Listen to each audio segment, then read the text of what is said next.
And good evening. It is Wednesday night, and I am Chantel with Diva Talk Live. And tonight we're doing our part two with Andrew, and he's going to be doing a lot of talking about some really interesting space stuff. I know it's interesting. I guess not to everybody, but I feel like it should be, you know. But anyway, hi Andrew. Oh yeah, but I'm also kind of biased towards it, but but hello everyone. Glad to be back. Sorry about the delay. We've been meaning to do part two of the show for the last few nights, and it just hasn't worked out. But here we are, and ready to tackle this one.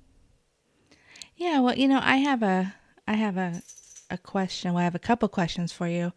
Maybe we should start out with those first, and then you can talk about the really exciting stuff, the light behind the black hole. Oh yeah, absolutely. Okay. I'm sure everyone has heard about it by now, but it's kind of exciting stuff. I mean, it just, depends on who you ask. just let me A lot get of my geek people on, okay? yeah, oh yeah. I mean, I get it. A lot of people that I try to talk to about it, they're just like, cool. And I mean, I get it. Everybody has their own interests. Everybody has their own passion Mm-hmm. and everything. It's just it's nice to be able to have a platform where I'm able to get my geek on. Well, yeah, I'm gonna let you run wild tonight. I'm gonna basically sit back and just let you do your thing, okay? Absolutely. Okay, 'cause I'm still not feeling good, so Right. it's better for me just to kind of lay low. All right, so I have a couple questions for you. First Okay. of all, Kelly from Connecticut. She wants to know who inspired you to study the universe. Oh. Well, on out of all the many questions that I am asked on a daily basis, this is the first time that anyone's ever asked me that. So thank you, Kelly. I do appreciate that. Um, it started back. So before I answer this question, as a kid, I was a military brat. Um, Stepfather was in the Air Force, so constantly moving around, constant. We never lived in a place longer than 3 years. Um, so it's to the point where now at 32, when someone asks me like, "Hey man, where are you from?" It's like, how much time you got? um, but anyways, it was either first or second grade. Um, we were living in Livermore, California, and I remember going on a field trip with school to a planetarium, and we went into the room, sat down, and they did their little star show and everything like that. And I remember sitting there as a little kid and just being amazed and fascinated about everything that I was seeing, and I fell in love right then and there. Um, Fast forward to third grade, and at this time, we were living in the Azores. And for anyone listening that has never heard of the Azores, it's an archipelago right in the Atlantic Ocean. It sucked.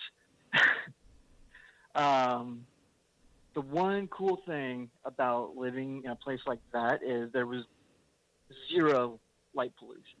So at night, if you looked up at the sky, you could see a lot of the actual Milky Way galaxy, and it's beautiful. And I'm sure everyone's seen pictures, everyone's seen video or anything like that. It does not compare, does not hold a candle to seeing the real thing. But to further answer your question, around this same time in school, um, my class was introduced to the TV show Bill Nye the Science Guy. Um, and being a kid,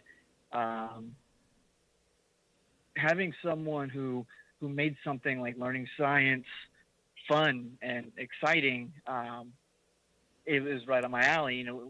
When he was talking about anything from chemistry to the dinosaurs to the galaxy, everything like that. And it further deepened my love and appreciation for it.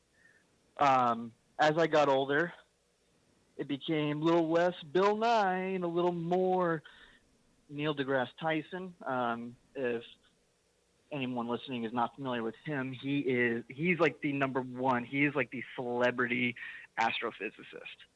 And I might be a little biased, but I can listen to him read a newspaper and be just absolutely fascinated and everything. And you can find clips of him on YouTube, the way he describes things, the way that the average person wouldn't be able to understand. He's able to explain things, very complicated things such as quantum mechanics and theoretical physics, in a way that anyone could understand. And he is just so passionate, the way he speaks and the way that he teaches everything. And as I continue to get older, of course, Albert Einstein and Carl Sagan, the three of them are the ones who really inspired me to continue to keep studying and keep trying to learn everything that I possibly can. And sorry to make that long, but it was it explains a little bit of everything there. All right. Well, thank you. I'm sure Kelly will be happy with that answer. And I have one. This one, I know where this is going. I can read between the lines on this one. Say what? I said this next question I have for you, I can read between the lines. I can tell what they are looking for. So we'll see if you catch on to that. I think we have a non-believer here, but anyway, this is Chuck in Mississippi, and he wants to know, why can't we see the stars in pictures and videos from space?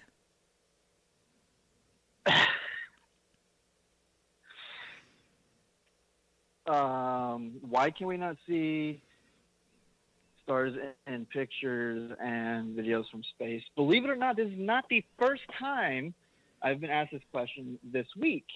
Wow. Chuck in Mississippi. I'm assuming that you're asking this question because you may have watched the live stream or the rerun of the live stream of the spacewalk. And if that is what you're talking about, if you did watch that, then congratulations. And I do not mean that sarcastically. I always enjoy hearing people being interested in something like that. I also watched it. It was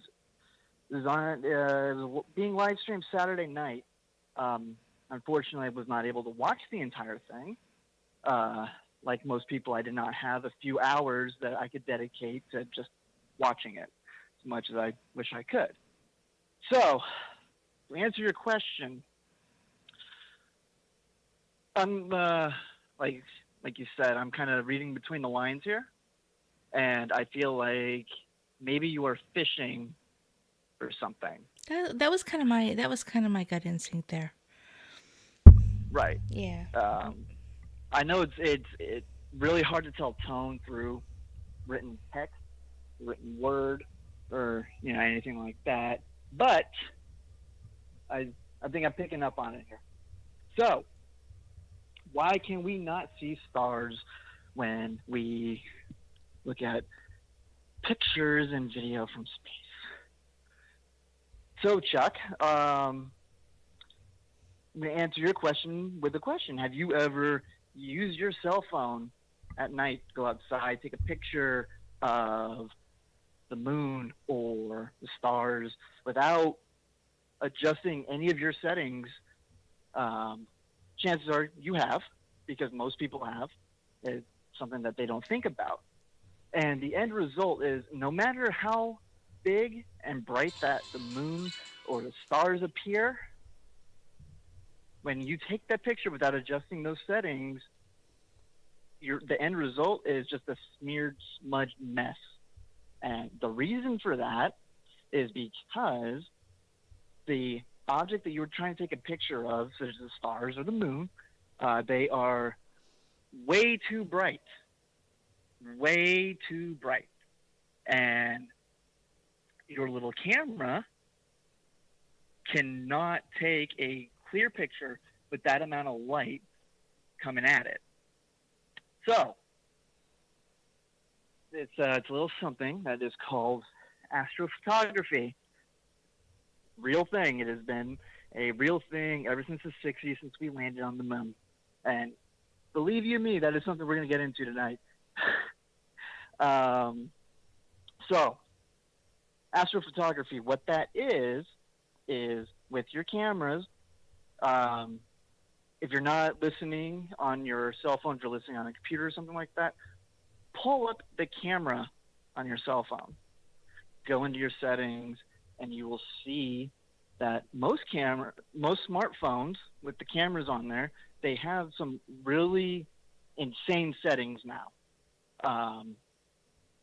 What you want to do when you're trying to take a picture of something like that is adjust your shutter speed. You want the shutter speed to be at a high level. The quicker that shutter speed is, the less light the photo will allow to come in there, into the picture and to compromise that. You also want a high exposure, everything like that. So, the cameras that are being used in space, now they're not going to send just any camera up there. Of course not. The quality of the cameras they're sending up there are insane. They are about movie studio quality cameras. Now, what I'm getting at is the stars are there. And especially with a digital video recorder, which is what 99.999% of cameras are now, they do not have the need for a manual shutter. So no shutter speed adjusted or anything like that. But they are already high exposure cameras. Now, the way those work is there's sensors on the camera. You input the digits of what you're looking for, and trust me, the people who are up in space know a whole hell of a lot more about astrophotography than I do. But because of those sensors, it blocks out that background light. However, depending on how much of this live stream you saw, so these cameras are blocking out the lights from the stars. Depending on which part of the live stream that you saw, as they were orbiting, you were able to catch a glimpse of the moon. And even with the highest settings available that they have to block out the stars, the moon itself was reflecting so much light that for that split second that you saw it, it was blinding. Now, it's also the same reason why, and I'm continuing this part because this is part of what I was asked when I was asked this question. I was also asked why we can't see satellites, the artificial satellites that we sent up. Valid question, I guess, to an extent. The reason that you can't see those satellites is they are absolutely tiny compared to the vastness of space. Space is huge. Like, huge doesn't even describe it. It's It is bigger than any of us can possibly comprehend. Not only that, but it is also infinitely black. It is infinitely dark. And the satellites being so small, when they are against a black backdrop, you're not going to see it. You're going to see like barely a smudge, barely a smear. Now, saying that, there are photos taken from the International Space Station, or the ISS, of satellites in orbit. They are few and far between, because in order to do that, now think about it like this: the ISS is orbiting the Earth, okay, at a speed of 17,500 miles per hour, a speed we cannot comprehend. Okay, now, in order to take a picture of a small satellite, we have to be in the perfect position at the perfect time we have to get behind the satellite. So the satellite is using the planet Earth as a backdrop compared to using the infinite black of space. Now, planets and moons, so think of our moon, think of how bright it is. Planets and moons do not produce light. They reflect the light. Stars produce light through nuclear fusion.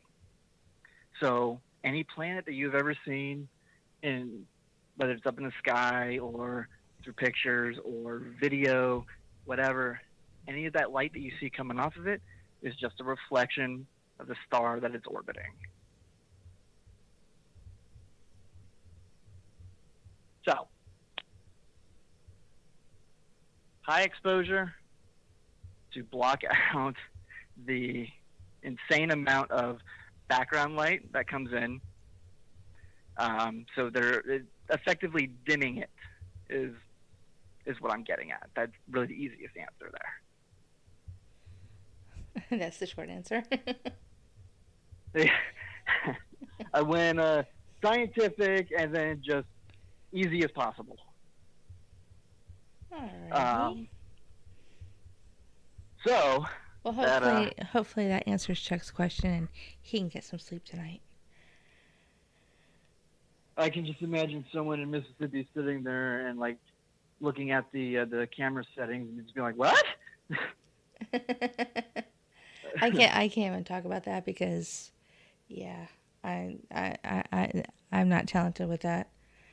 I just want to point, shoot, and go, and I want it to be perfect. Yeah. If only we're that simple. But it kind of should be, It should be. Well, I mean, yeah, in a perfect world. Yeah, Just like absolutely. when I get in the car and I put the key in, I want it to start. I want it to, yeah. Is that too much to ask? But yeah, I've tried to take pictures a lot of times in my life of the moon because I'm a moon lover, and every time I get wah wah. Well, I mean, like I said, I mean, you can just Google astrophotography for whatever phone it is that you're using. Not all phones are equipped for that. So, like my phone right now, I don't have the ability to adjust the shutter speed or things like that. I can, mess with the exposure and all that, but shutter speed itself, no. And if I can't do that, then it defeats the entire purpose. It's sad. I think I can do that with mine, but I don't know how. Yeah. So, I'm going to piggyback off of this question and get into, for whatever reason, a hot topic in the year 2021. And for whatever reason, we have people who still think the Earth is flat. Well, you know that we do live in a time and a place that everyone's allowed to have an opinion. Doesn't mean their opinion's right, but I'm not touching the scientific stuff. I'm just trying to be funny, you know. Oh yeah, no, I get it, and you're right. People are entitled to have their own opinion. Why they're trying to have an opinion that's different from established fact is beyond me. Now I'm going to obliterate this entire thing. This is something that I've been dealing with for a few weeks now. With my school, I don't know if, I think I vaguely mentioned the other night when we did the first show, is my school does, I go to MIT, not go to, but it's all online, but whatever. We have discussion boards where we have to answer questions that come our way to the best of our ability, and then we are graded on our responses, how accurate they are, yada, yada. And I finally got a flat earther. 32 years on this planet, and I am just now encountering my first ever. And so let's go through the let's very quickly go through the history of flat Earth. When flat Earth was the common belief, we are talking back in a time where science was not a thing. Science did not exist. We were going based off of our own observations. We look up at the sky, we look here on the ground, and it looks like a flat plane due to our perception. However, it was first theorized in the year 500 BC by Pythagoras. And anyone who's gone to high school has heard that name before, that maybe the Earth is not flat. Maybe it's a sphere. 350 BC, it was confirmed by the Greek philosopher Aristotle that the Earth is not flat, the Earth is round. How did he come to that conclusion? Because he went on a trip from Greece to Egypt, and then he realized when he looked up at the sky, he said, wait a minute, those are not the same stars or constellations that I see back home in Greece. That's an aha moment. Yes. And okay, going back to 500 BC real quick, how Pythagoras, how he came to theorize that the Earth is not flat. He had the brains to look at the moon and go, that's round. If that's round, why are we flat? Simple. Simple, simple, simple. So, ever since 350 BC, once Aristotle made that discovery and relayed it to everyone, it slowly but surely, that became the accepted theory. That was the accepted belief. Here we are over 2,000 years later, and we're back to square one. What the fuck happened? Well, you know, you always have the few. It's usually a few. People who sometimes they just want to cause trouble. I mean, people like to cause trouble. Well, see, and that's what I originally thought. I remember back, it was like 2007 or something like that. I don't remember exactly. But I remember seeing people talking about that on Facebook. And I assumed it was a joke. I had assumed that, it was trolling. And anyone who knows me knows I am all for it. I am all for getting a reaction from someone, especially online. I more do it to people who deserve it. So, like, anytime I get a spam friend request on Facebook or a spam message, I troll the shit out of them. And I screenshot the conversation, and I post it, and people love it. Because when it's done right, it's funny. It's not funny anymore. Because people actually believe this. Now, I am going to, so I'm going to start with the very basic to prove the Earth is not flat. You look at the moon, right? Everybody can agree. If you look up in the sky at night, and for the most part, you can see the moon. No matter where you are on this planet, every person will always see the same side of the moon. And why is that? That's because of something. It is tidally locked, meaning it is locked in place. Um, a lot of people don't realize this. A lot of people don't believe this for whatever reason. But the moon, it does rotate. It does spin. However, its spin directly matches Earth's. So, from our perspective, it looks like it's just chilling there. But like I said, it is locked in place, just like all the major moons in the solar system are.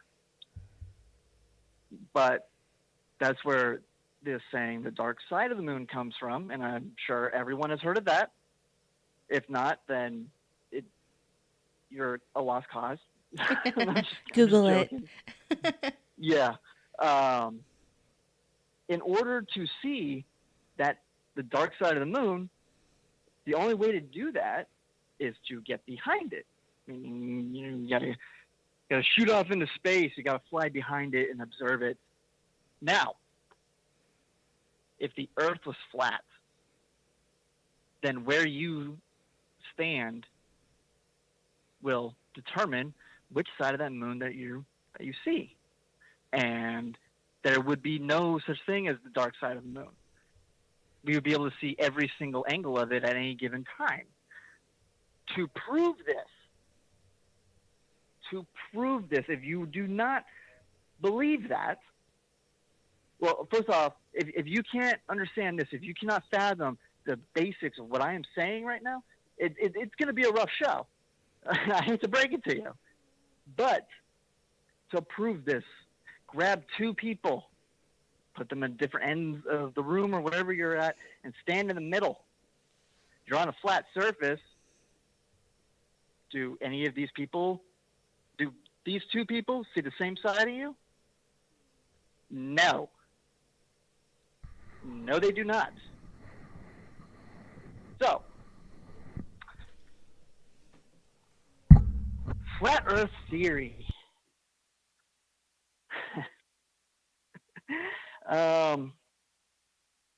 When you are trying to, quote unquote, debate a flat earther, I say quote unquote because the conversation with them, it's never going to be a debate. I do not debate this because, again, there is 0 point in debating established fact. Also, do not debate this because the flat Earth community, they do one of three things. The first, most common, what they do is whatever you say to refute them, they will either ignore you and just not acknowledge it, because that's easy for them to do. Second thing they do is they will verbally attack you. I'm talking name calling. I'm talking. They'll start yelling. They will do anything that they can in an effort to try to discredit you. If you think about any sort of debate, when people start yelling and start commanding that attention, they think that that's them winning that debate. And number three, if those two things fail, then they will say something that is so off the wall, batshit fucking crazy, that you really have no recourse. You really have nothing else to say. The one guy who I was talking to with class, I use that same example with the moon to as really just like an easy way of saying, look, there you go. That's that, and not have to put any more energy into it because, like I said, it's really going to get you nowhere. He responded by saying, the moon is a hologram. The moon is a hologram. The moon that controls our ocean's tides is a hologram. That was his recourse. Because that's what they do. They say something that is so crazy that they put you in a position where you can't possibly reason with that because you know it's not going to matter. So while we are talking about the moon, let's talk about the moon landing. And there's a reason that I'm bringing this up because it is relevant to this conversation. If you talk to any flat earther, outer space does not exist, meaning the U.S. fakes the moon landing. And now, in order to have flat earth theory, you rely on so many different things, but one of them being the moon landing hoax. Without the moon landing hoax, you have no flat earth theory. It all starts to fall apart. And let me tell you why the conspiracy theory about the moon landing is bullshit. So, if you think about it, during the time of the space race, who was involved in the space race? It was the U.S. and the Soviet Union. Who was involved in the Cold War? The U.S. and the Soviet Union. Now, use any sort of critical thinking skills that you have. During the Cold War, when the threat of nuclear war is imminent, and by imminent I mean everyone had their fingers on the button, ready to go. Why would going to the moon be a priority? Think about that for a second. Because as much of a space geek that I am, the threat of nuclear war, going to the moon is bottom of the totem pole on my priorities.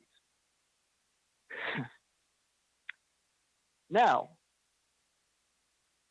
a wise friend of mine, Charlene, we had a discussion a little while ago, and she said something that was that I found profound, that I found brilliant. And what she said was, if you are telling a story, the one that is telling the story has the power to control the narrative, meaning you can leave certain things out, you can embellish it a little bit, but also in how it's delivered, whether you're presenting it as fact or fiction, you have the power of doing that. Now, as we all of us have gotten older here in the United States, most of us have learned that that is what the United States has been doing. If you think back to what you learned in high school, we were taught the United States were the superheroes of the world, that we're always the good guy. Now that we're adults, we know better than that. So, space race. The real reason that going to the moon was a priority was not for space exploration. Now, everything that I'm telling you tonight is 100% true. If you do a little bit of your own research, and I know if anyone's listening who is a flat earther, you're not going to do this because you never have, you never will, because you'll quickly find out that your little belief is bullshit. Anyone else, utilize Google. It has been declassified on what really happened with the space race. We presented it to the world. that it was basically a glorified dick measuring contest. Who can get there first? If we get there first, we can show off. We can say, yeah, you know what? We beat you to the moon. We did something no one else has ever done. The real reason is because we wanted to bring weapons to the moon. We wanted to bring nuclear weapons to the moon. One idea was that maybe we could cause a quote-unquote moonquake to scare the shit out of the Russians. Another idea was if we could fire a nuke from the moon directly over Russia, detonate it. When a nuclear weapon is detonated through the nuclear fusion, nuclear activity, everything like that, it releases an electromagnetic pulse, or an EMP. I'm sure some of you are familiar with what I'm talking about. An EMP, what that does is it disables electronics, it disables communications, it disables everything. You're basically reverted right back to the Stone Age.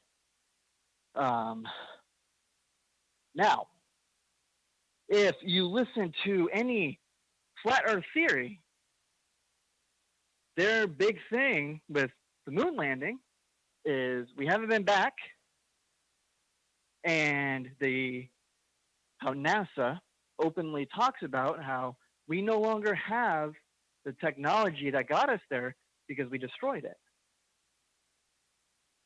Now, when NASA says that they destroyed it, alarm bells go off, and these little flatheads, that just came to me. I kind of like that. That, well, if you destroyed it, you obviously don't have it. Now, they claim that by us not having it, we never did in the first place. Now, again, 100% declassified, 100% factually proven. You want to know why it was destroyed? Because we stole it. We absolutely stole it from the Soviet Union. Now, at this time, right before we landed on the moon, right before we blasted off, during this space race, Soviet Union was being very, very quiet about their plans that they were allegedly supposed to, tell us about, so we could have a healthy competition. And as we all know, that doesn't exist. But Soviet Union was being very tight-lipped. We had a face-to-face meeting with them in the Soviet, and they would not budge, no matter how many times they were questioned, no matter how aggressively they were questioned. They would never say when their planned launch date to go to the moon was. So, us being typical Americans, we walked out of that meeting thinking that our intelligence was correct and that we are 3 steps ahead of them in this space race. That same evening, the people who took part in that meeting from the U.S. received a phone call while they're at a party for the Soviet Union and everything like that. Guess what that phone call told them? That the Soviets just launched the first ever satellite, Sputnik 1, into orbit. So we went into that meeting thinking that we were 3 steps ahead of them, to find out that we are miles behind them. Now, at the end of World War II, the U.S. had seized a type of technology from the Germans. Now, this technology was terrifying on many, many different levels. What it did, sorry, that was, scratch my nose there for a second. Okay, so What this was capable of doing and what it had done was this was a German V-2 rocket known as the Vengeance weapon. It was a liquid propellant rocket that was a ballistic missile that was not intended to reach space, but it was able to shoot 50 miles into the air. 50 miles, which is about 2/3 of the way to the Earth's atmosphere.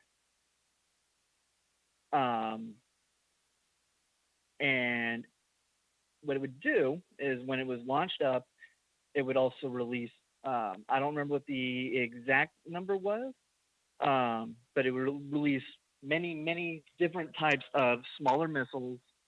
And they had actually used this against France. Not France, they used it to bomb Britain. I apologize. Now, when we took this from them after Germany surrendered World War II, we looked at this. We looked at this technology and we realized how close they were to solving the mystery of how could human technology be launched into space. So we tried reverse engineering it. By reverse engineering it, what I mean is we tried taking it apart to see how it worked, to see if we could build it, but also build it better.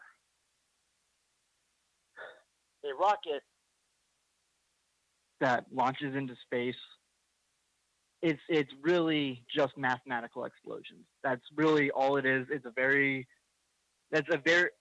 oversimplified way of explaining it, but that's how it works.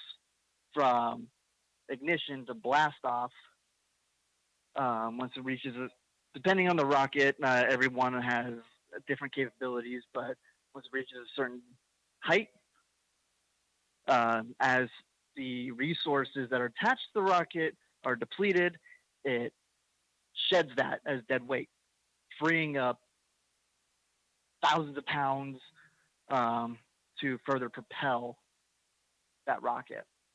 Obviously, that's what we know now. At this time, we didn't. We were trying to figure it out.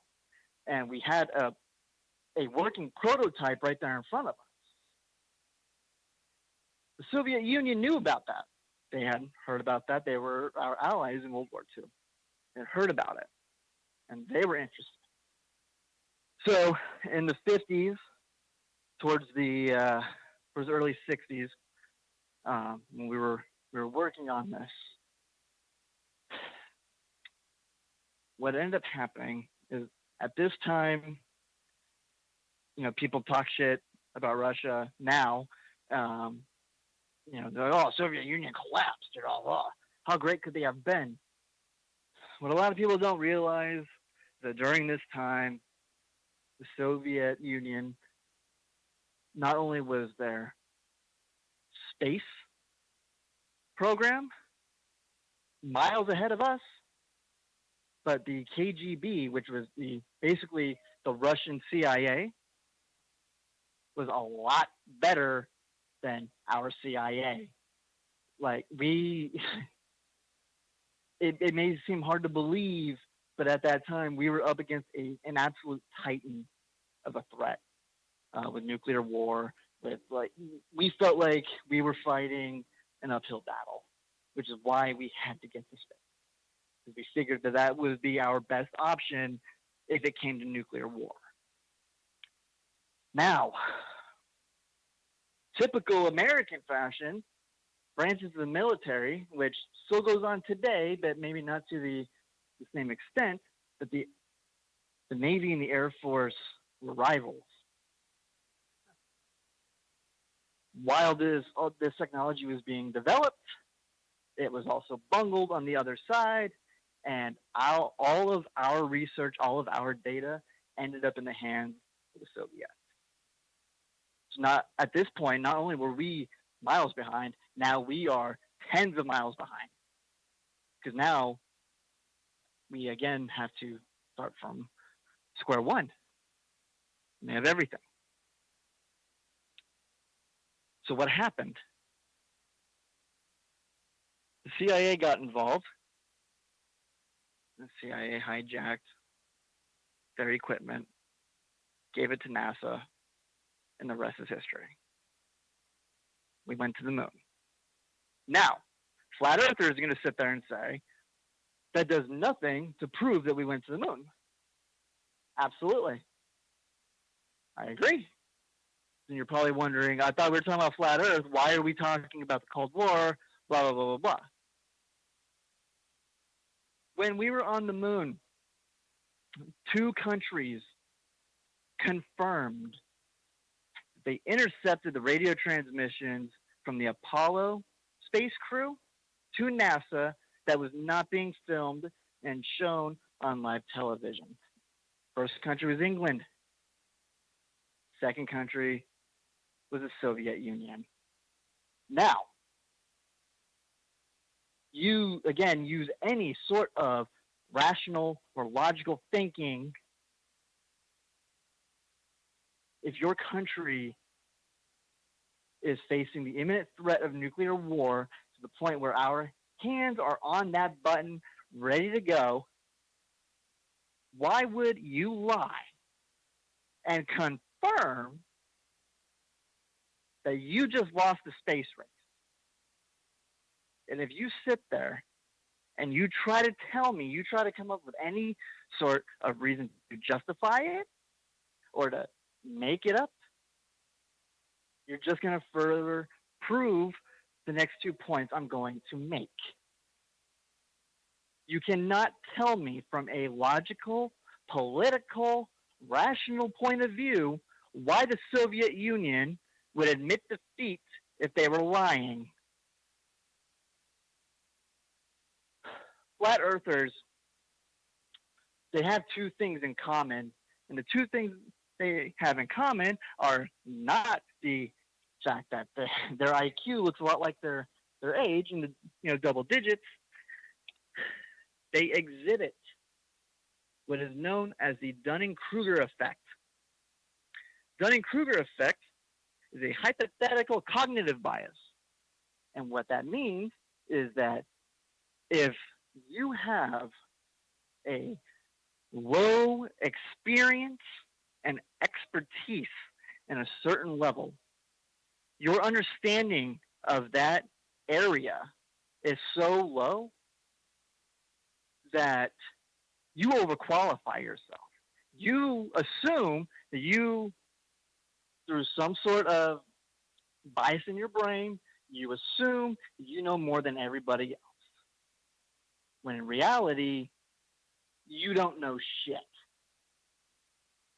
Now, to think about it, think back to what I said flat earthers do in a quote-unquote debate and how they act. And this next part can apply to many different groups of people, not just the flat earthers. It's called the backfire effect. When you present someone with an overwhelming amount of evidence and proof that shows they are wrong, instead of accepting that fact, it makes them cling to their beliefs even harder. People do not like to admit that they're wrong, much less that they were just proven wrong. They feel embarrassed. They feel ashamed. They somehow feel like that makes them inferior to who they're talking to. That's human nature. Now, when it comes to the world of science, not only are we, and I don't mean me as in like a student, I'm talking about the great, phenomenal people who came before me, who inspired people like me. Not only do they not care if they are proven wrong, they allow it, they accept it, they encourage it because that's what science is. Think back to Isaac Newton, the one who theorized gravity. His laws of physics are still applied today. Then in the early 1900s, here comes a guy named Albert Einstein that nobody had ever fucking heard of, who dared go against a lot of the things Newton was preaching and what he theorized. And yeah, at first, Einstein was lauded. He was gone insane. But through his theory of relativity, a lot of that has been proven. Now, because of his theories being proven, does that mean that Newton was wrong? Absolutely not. Not even close. What it means is that Newton's findings were incomplete. Now, when it comes to something like the shape of the Earth and the world of science, very few things are spoken in absolutes. What I mean by absolute is, like I said earlier, established fact, 100% factual, no need to debate it, good luck. Because when you are saying that something is an absolute, you have to prove it. And this is where the flat earth theory begins to crumble even farther than when I just proved that we went to the fucking moon. They have no basis for their claims. They have nothing. You ask them for a model. Sure, they can show you one. And it works at the expense of being even somewhat reasonable.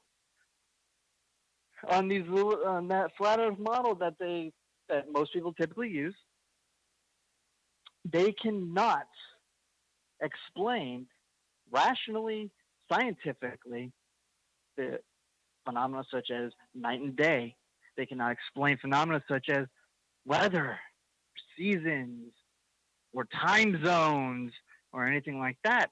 If they're going to use a model to show night and day, while also trying to show seasons, they have to use a separate model. Why? Because they start to contradict each other. If you don't have a model, you have nothing. Now, I know we're running low on time. To wrap this up as much as I possibly can, this is just a tip of the iceberg.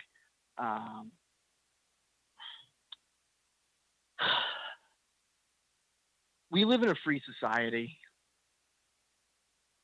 If you want to believe that the Earth is flat, go right ahead. The problem comes when you are in a position of influence, whether you're a popular YouTuber who is spreading bullshit documentaries, whether you're a politician, whatever, and you preach the idea that is an absolute fucking lie, like flat Earth, then it becomes a problem. Then it becomes dangerous because you are teaching everyone a lie. But even more than that, this is one thing that I really wanted to touch base on here tonight. Flat Earth cannot explain what happens when a rocket is launched from NASA to go into space. Where does it go? Well, I finally saw an answer on a documentary, and according to this person, I don't want to give him the exposure by name dropping him because he's a piece of shit and he's an absolute fraud. According to him, the rocket is launched. When it goes above our heads, it breaks off, veers off into a completely different direction, does not go to space because space doesn't exist. Now, what I want to end on is when you say something like that, you forget. And I want anyone who even thinks the possibility of a flat Earth is possible to listen very closely to what I'm about to say, because shit's about to get real. When you say something like that, you forget 15 astronauts, 4 cosmonauts, A cosmonaut is an astronaut, Soviet Union, and Russia. 15 astronauts, 4 cosmonauts have died during space flight. Not to mention the 3 astronauts who died during a space training mission when they were on the launch pad and their capsule exploded. By saying some bullshit like this is a lie, you are spitting in the faces of these men and women who paid the ultimate price in an effort to further humanity, to further our knowledge and our understanding of the way the universe works, and maybe find out where we came from. And you want to spread this bullshit, and when you're a popular YouTuber spreading this bullshit, you are trying to profit off of your bullshit. Because at the end of the day, that's what it is. And that right there is why it's a problem. Go tell their families that the fucking earth is flat. And now, whoever's listening, now you can understand why we feel some type of way when we are told this bullshit. And I apologize for getting a little worked up, but... Well, that's okay. I told you I was going to give you your moment, so... but unfortunately, we are about out of time. Yeah, there's a lot more that I can go into detail on that I planned on. I did not mean to take up so much time. But thank you, everyone, for listening. Like I said, there's a lot more that I want to say. So I will be on Twitch streaming tonight. Be more than willing to continue this conversation. And I will post about that. Give you guys that information. Okay, and we'll do a part 3, maybe in a couple days. Okay. And cover some more good stuff. I do apologize for getting worked up, but it's I get passionate, and it's just insulting to so many different people, and I don't even mean me. I'm just a student. I'm virtually a nobody. But you want to insult. But sometimes you have to be. Sometimes you have to be the voice of the voiceless, you know. And yeah. You should not apologize for that ever. Right. So I'm sorry we're almost out of time, but we'll. Oh yeah, no, we'll do it again. And I mean, like I said, if someone is a regular person, you want to believe it, you believe it. Knock yourself out. That's your right. You're allowed to believe whatever you want. However, I'm also allowed to question your intelligence level if you believe that. All right. Well, I did not think I was going to get that heated. All right. Well, it's been fun. I use that, the word fun is subjective, so we can interpret it any way we want. But it was informative. I mean, I had a good time, and I got a lot off my chest. Like I said, I've been dealing with this stupidity for a few weeks now, but I mean, that was just the tip of the iceberg. And I mean, at the end of the day, with everything that I just said, if you still want to argue, you still want to try to prove the earth is flat, again, backfire effect. I pretty much just dismantled everything from a logical point of view, and we haven't even gotten to the science side yet. But see, logic, not everybody has logic. Oh, right.